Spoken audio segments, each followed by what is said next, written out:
Emruma Sound Studio. Emruma Sound Studio a garin Katsina. Aikin mu daban na nasu, mu bin sha gaban su.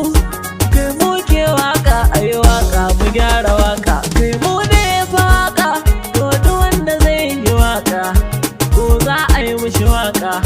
To Emruma Sound Studio na nan jiran ku muke kullum. Hayya. Emruma Sound Studio lale maraba da kowa. Sauki na aiki ga iya aiki ko muna da rahusa.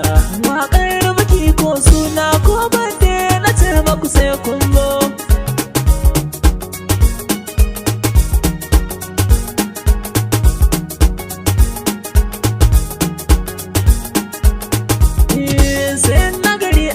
Mini wannan mai da kuɗi gida ne. Kai Emruma Sound Studio ko gidan kowa ne. Kai mu muna maraba da kowa inda za ku zo ne. To ogan mu Emruma ya faɗa mana duk mu ce muku sai kun zo.